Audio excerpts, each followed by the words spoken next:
அப்படிப்பட்ட 191வது கூட்டத்தினுடைய தலைவர் மதிப்பிற்கும் மரியாதைக்கும் உரிய ஐயா அருணாச்சல காந்தி அவர்களே. நான் இந்த அவர்களே சொன்ன உடனே அவங்க சொன்ன ரகசியம் ஒண்ணு சொல்ல இருக்கிறேன். அதனால கவனமா இருக்கு. இந்த கூட்டத்திற்கு முன்னிலை வைக்கக்கூடிய நம்முடைய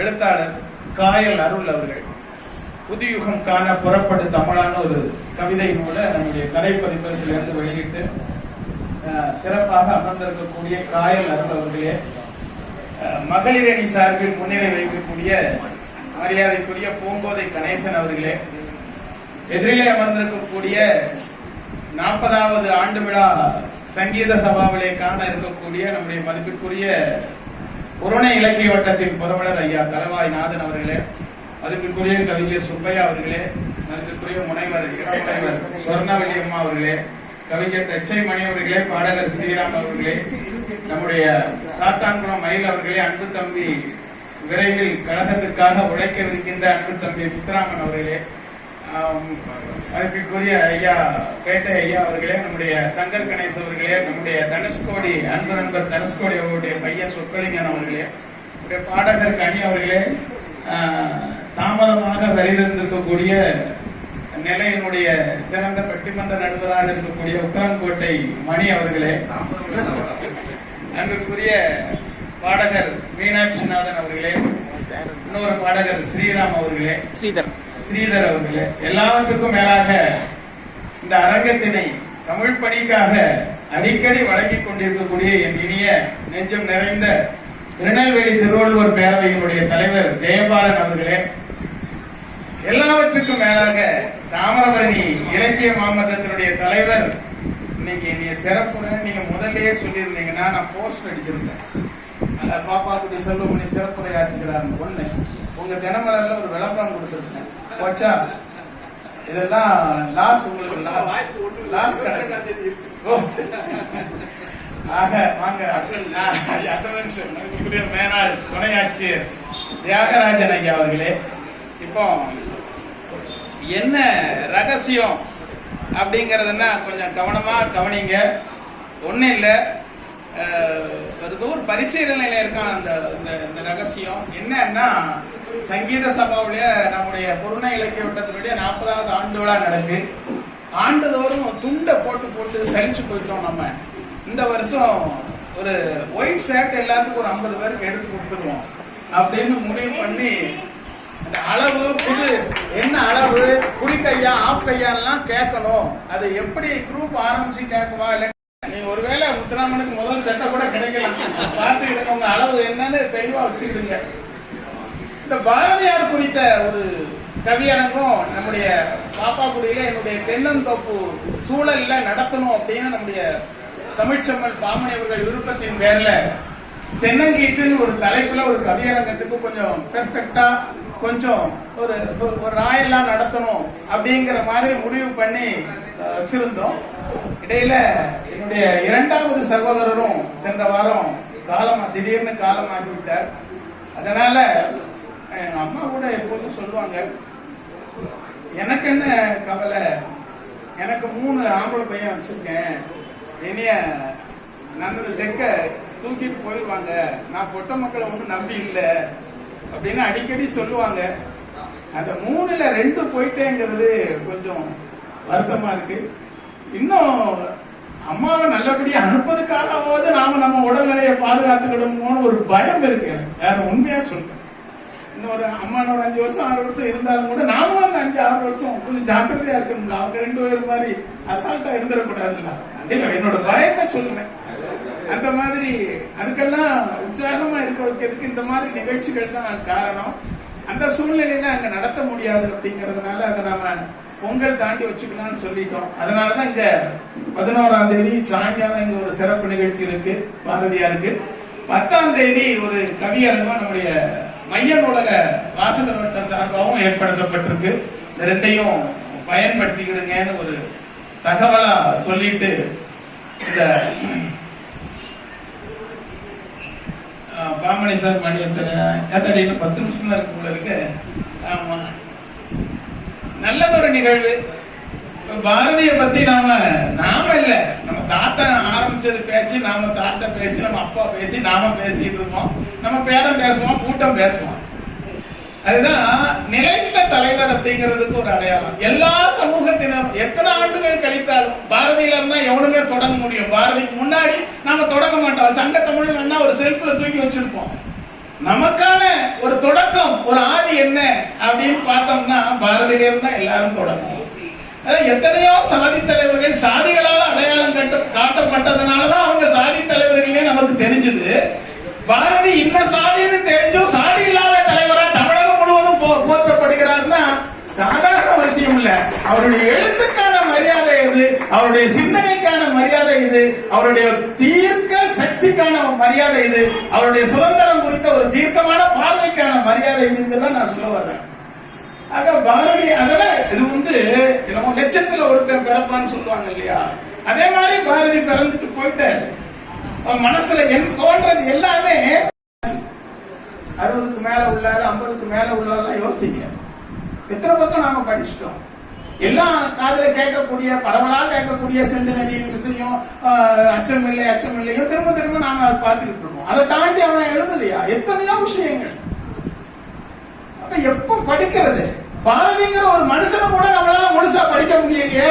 அதுக்கு முந்தைய இலக்கியவாதிகள், அதை தொடர்ந்த இலக்கியவாதிகள் எப்ப உங்க வாழ்நாள்ல படிச்சு கழிக்க போறீங்க அப்படின்னு ஒரு கேள்வி எனக்கு நானே எழுப்பிக்கிட்டு இருக்கேன். உங்களை நோக்கி கேட்கிறேன். இன்னும் நமக்கு எத்தனை ஆண்டு காலம் நமக்கு இருக்கு இந்த வாழ்க்கை தெளிவாக படிக்கக்கூடிய உணர்வை இருக்கக்கூடிய ஒரு வாழ்க்கை எத்தனை ஆண்டு, அதுக்குள்ள என்ன சாதிச்சிட முடியும் நாம? அப்போ என்ன செய்யணும்? படிங்க, தினசரி ஏதாவது சில பக்கங்கள் படிங்க. அது மட்டும்தான் நான் வைக்கிற வேண்டுகோள்.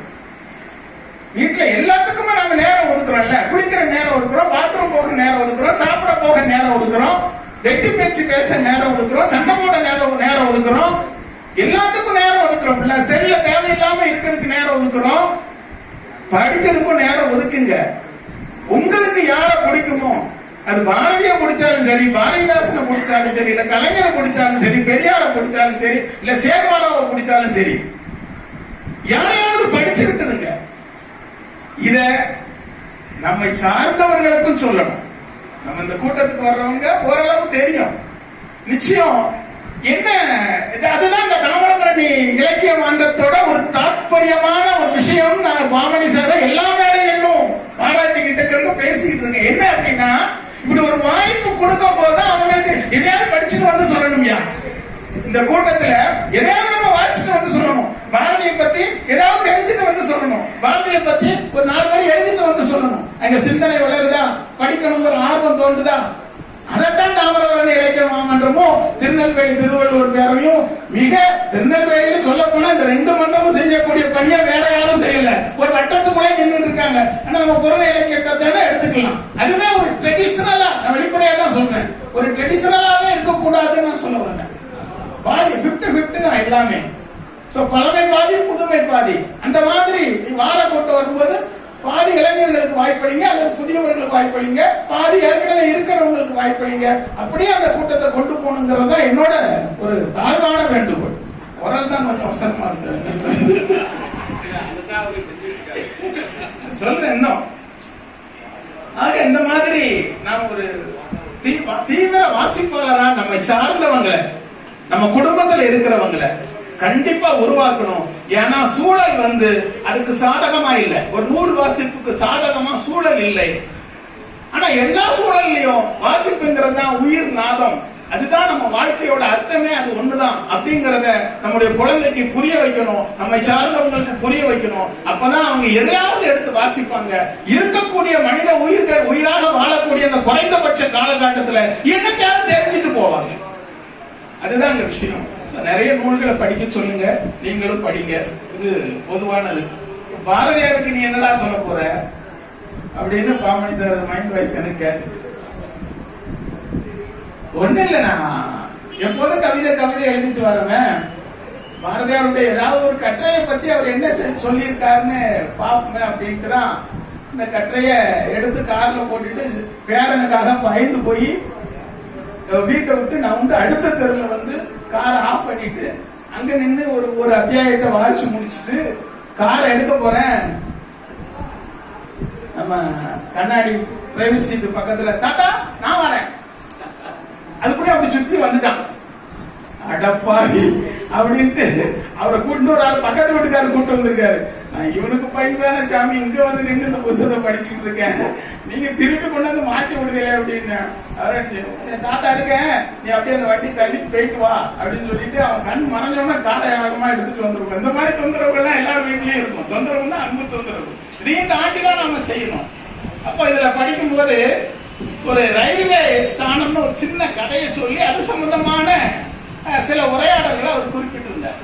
இந்த கதை வேற ஒண்ணும் இல்ல, தென்காசி ரயில்வே நிலையத்துல திருநெல்வேலி ரயிலுக்காக காத்துக்கிட்டு இருக்கிறாரு.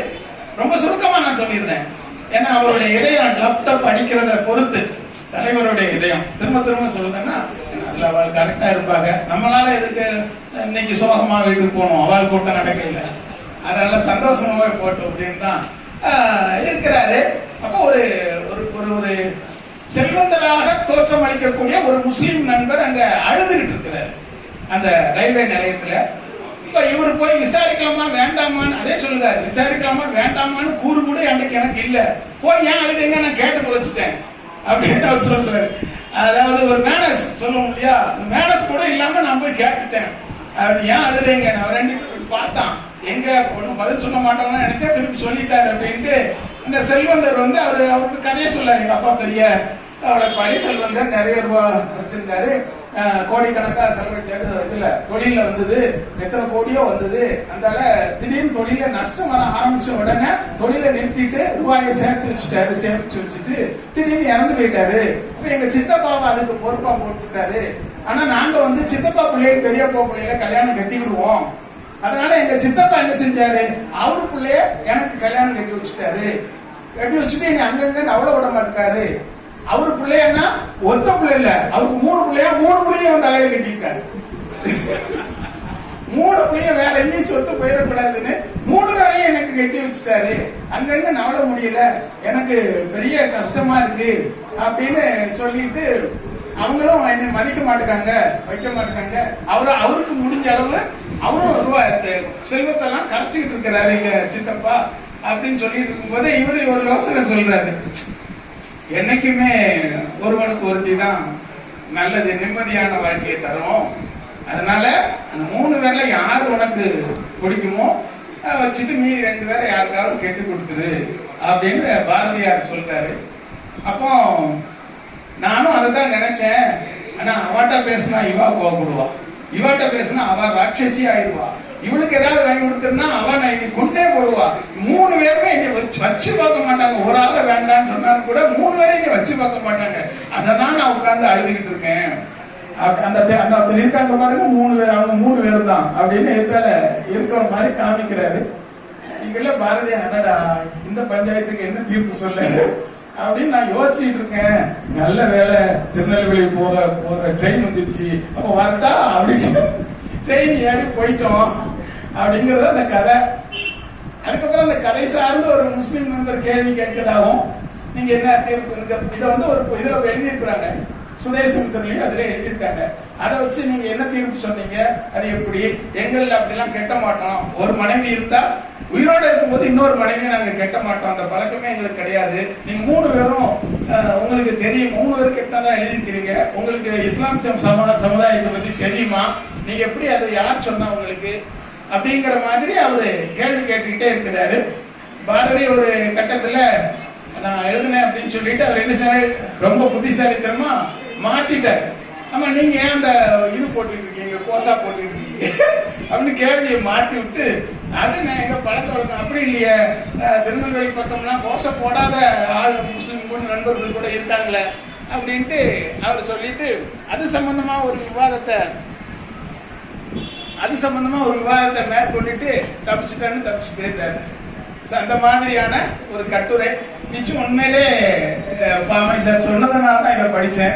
இதுல நான் ஒரு 2 பகுதியை உங்களுக்கு படிச்சு காமிக்கணும், அதோட முடிச்சிடலாம். ஏன்னா அதுதான் அதுல சுவாரஸ்யம். ஒண்ணு, இந்த அம்மா பேசினாங்கல்ல மொழி குறித்து, யாம் அறிந்த மொழிகளிலே அப்படின்னார்ல, இதுல உருது மொழி குறித்து ஒரு 10 வரி சொல்லி இருக்கிறாரு. எப்படி அவருடைய அனுமானம் அப்படிங்கிறது, இன்னொன்னு தென்காசி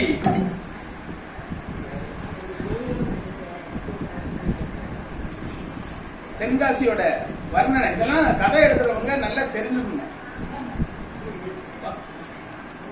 வசந்த காலம், காலை நேரம், தென்காசி ஸ்டேஷன். இந்த கதை எழுதும் போது சிலருக்கு இது குறிப்பிட சின்ன சின்ன வார்த்தைகளா தான் கதை எழுதணும். அதுதான் கதை படிக்க முடியும். எனக்கு புத்திசாலிங்கிறதுக்காண்டி ஒரு வார்த்தையை ஒரு பேராகிராஃபா எழுதக்கூடாது. அப்படி எழுதுறவங்க கதை என்னைக்குமே ஃபெயிலியர் ஆவதா ஆகும், வெகுஜனத்துக்கு வராது.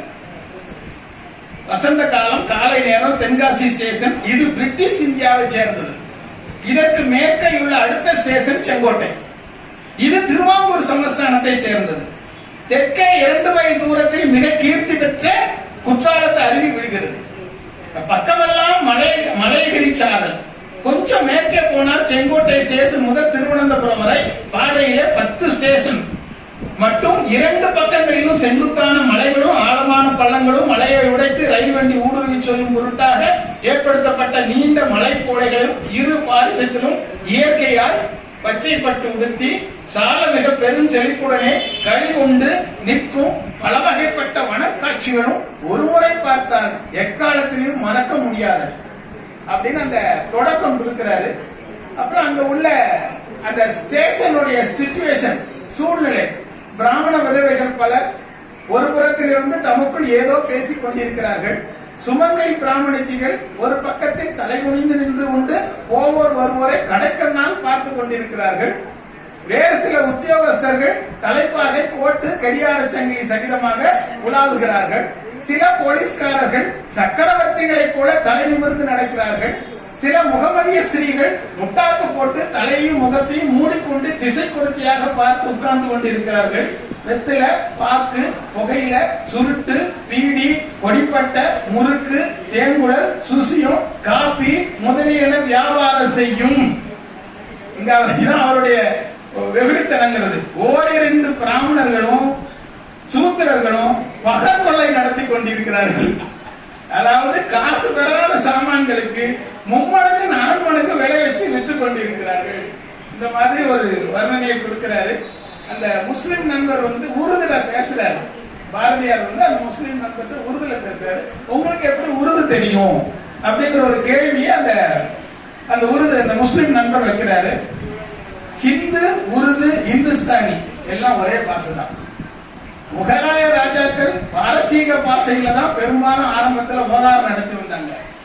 பின்னிட்டு அவர்கள் தமக்கும் தம்முடைய பரிவாரங்களுக்கும் இந்த தேசத்து பாஷையாகிய ஹிந்தியையே பொது பாஷையாக கொண்டார்கள். ஹிந்தி பாஷை சமஸ்கிருதத்திலிருந்து பிறந்தது. அது சமஸ்கிருத பாஷையின் சிதை. அதை இந்துக்கள் தேவநாகரியில் எழுதி சுயம்புவாக பேசுகிறார்கள். அதையே பார்சி லிபியில் எழுதி கொண்டு பல பார்சி அரபி மொழிகளை கலந்து முசல்மான்கள் பேசிய போது அதற்கு ஹிந்துஸ்தானி அல்லது உருது என்று பெயர் வந்துவிட்டது. ஆக எங்க இருந்து அந்த உருது வந்தது? அப்படி உருது என்றால் கூடார பாஷை என்று அர்த்தம். அதாவது முகலாய சாம்ராஜ்யத்தின் சேனைகள் கூடாரம் அடித்துக் கொண்டு பல தேசத்து போர் வீரர்கள் கலந்திருக்கையில் அங்கு தோன்றி கலப்பட பாசை, அங்கு தோன்றிய கலப்பு பாசை என்று பொருள். எல்லாத்தையும் பத்தி மனுஷன் தெரிஞ்சு வச்சிருக்கிறாரு. தெரிஞ்சு வச்சது மட்டும் இல்ல, பதிவு பண்ணி இருக்கிறாரு. பாத்தீங்களா, அதுதான் இங்க முக்கியமான விஷயம். ஏதோ ஒரு இடத்துல சிறுகதையாகவோ கட்டுரையாகவோ கவிதையாகவோ பதிவு பண்ணிட்டு போகணும்னு அவருக்கு தோணுச்சு இல்லைங்களா? அங்கதான் மகாகவி இன்றைக்கு மட்டுமல்ல, இந்த உலகத்துல இன்னும் மீதம் ஒரே ஒரு உயிர் இருந்தாலும் அந்த உயிரும் பாரதியை பற்றி தான் பேசிக் கொண்டிருக்கும் என்பதை அழுத்தம் திருத்தமாக சொல்லிக்கொண்டு இப்படி ஒரு அருமையான வாய்ப்பு தந்தமைக்காக தாமிரபரணி இலக்கிய மாமன்றத்திற்கும் அமர்ந்து பொறுமையுடன் கேட்டமைக்காக உங்களுடைய அன்பு உள்ளங்கள் அனைவருக்கும் என்னுடைய நன்றியை தெரிவித்து விடைபெறுகிறேன். நன்றி, வணக்கம். நான் உங்கள் பாப்பா குடிதாசன். எதிர்காலத்தை கணிச்சோம் பாரு. அதனாலதான் ஒரு தீர்க்க தரிசின்னு பாரதியை சொல்றோம். பாரதியோட நீங்க ஒரு நெஞ்சத்தோட சொல்லுங்க. பாரதியுடைய கவிதையே இது எத்தனை கட்டுரையே இதுல ஒரு 500 பக்கம் இருக்கு. அவருடைய கவிதை